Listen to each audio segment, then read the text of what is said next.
Hey everyone, welcome back to Corporate Decoder. Today, TYL just filed its quarterly report for the period ending the 30th of June 2026, and I am seeing a significant shift in their debt strategy.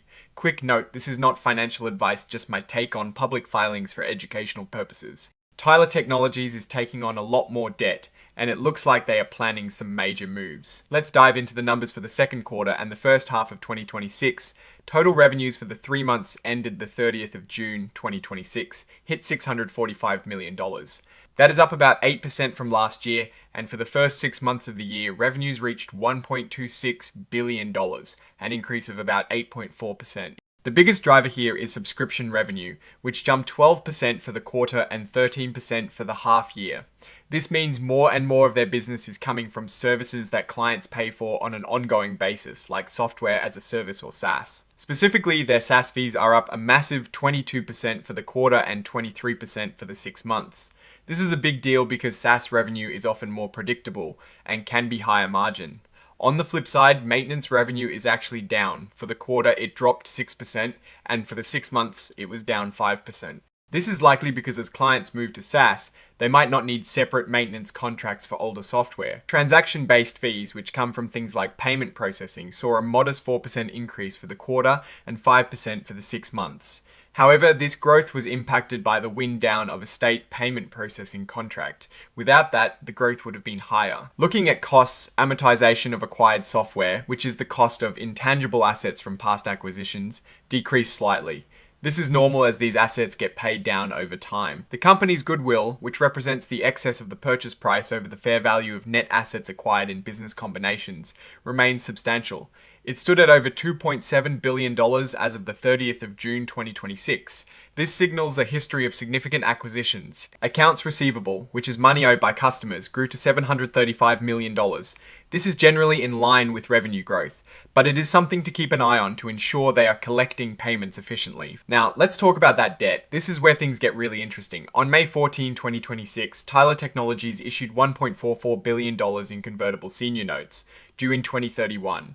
This is a huge amount of new debt, and it is a key focus of this filing. These notes carry a low interest rate of just 0.50%. That is quite good for such a large amount. The net proceeds from this offering were over $1.41 billion after fees. A significant chunk of this money, around $320 million, was used to buy back their own stock. In connection with these new notes, they also spent about $187 million on something called capped call transactions. Think of these as a way to manage potential dilution. If the stock price goes up a lot and the notes are converted into shares, they are essentially options that limit the company's exposure to share price increases on conversions. And remember those older convertible senior notes due in 2026, they were fully repaid in March 2026 for $600 million. So they paid off old debt and took on a lot more new debt. They also entered into a new $1 billion credit agreement in May 2026. As of the 30th of June 2026, they had no outstanding borrowings under this facility, but it gives them a lot of flexibility. The amortization of other intangibles, which relates to things like customer relationships and trade names from past deals, increased. This is typical as new acquisitions contribute to this expense. Looking at their operating segments, the enterprise software segment saw a 3% increase in operating income for the quarter and a 10% increase for the 6 months. This segment is performing steadily. The platform technologies segment, however, had a mixed performance. Operating income jumped 31% for the quarter, but it decreased 9% for the 6-month period. This segment seems to be more volatile. A notable item in the income statement is a $25 million gain on the remeasurement of an equity investment.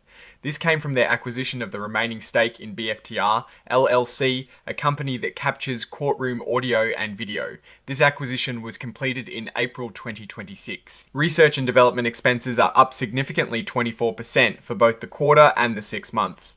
This indicates they are investing heavily in new products and features, possibly related to AI given the current market trends. Their overall gross margin improved to 47.6% for the quarter and 47.9% for the 6 months. This is a positive sign showing they are becoming more efficient, likely due to the shift towards higher margin SaaS revenue. The income tax provision increased quite a bit, up 52% for the quarter and 63% for the 6 months. This is partly because the effective tax rate went up, and also because the company had fewer tax benefits related to stock-based compensation this period compared to last year. Cash flow from operations was strong, at $231 million for the first 6 months of 2026, up from $154 million in the prior year. This shows the core business is generating healthy cash. However, their cash balance actually decreased by about $120 million for the 6 months. This is a direct result of their aggressive debt issuance and stock buybacks. Speaking of stock buybacks, their board has authorized a massive $1.5 billion share repurchase plan in July 2026, on top of a $1 billion plan from earlier in the year. They've already bought back a lot of stock. For the 6 months ended the 30th of June 2026, they spent over $761 million on repurchases. This signals management's belief that their stock is undervalued, or perhaps a way to boost earnings per se. They also executed a Rule 10b5-1 trading plan in June 2026, allowing them to repurchase up to $150 million more in shares. These plans are used by companies to buy back stock in a structured way. So what is my take on all of this? Tyler Technologies is clearly in a growth and acquisition phase. They are shifting heavily towards SaaS, which is great for long-term revenue stability. The increase in R&D spending shows they are investing in the future. However, the big story here is the significant increase in debt and aggressive stock buybacks. Taking on over $1.4 billion in new convertible debt is a major financial maneuver, and it raises questions about their long-term strategy. Are they planning more acquisitions or simply aiming to boost EPs through buybacks? The stock price reaction to this news will be critical to watch. The risk I am watching is how they manage this new debt load, and if they can continue to grow earnings to service it, especially if interest rates were to rise significantly. Oh, and the research tools I actually use are linked in the description. They help keep this channel going. That is my take. Stay decoded. If this analysis was valuable, hitting that like button really helps, and subscribe for more deep dives. Check out the Discord in the description.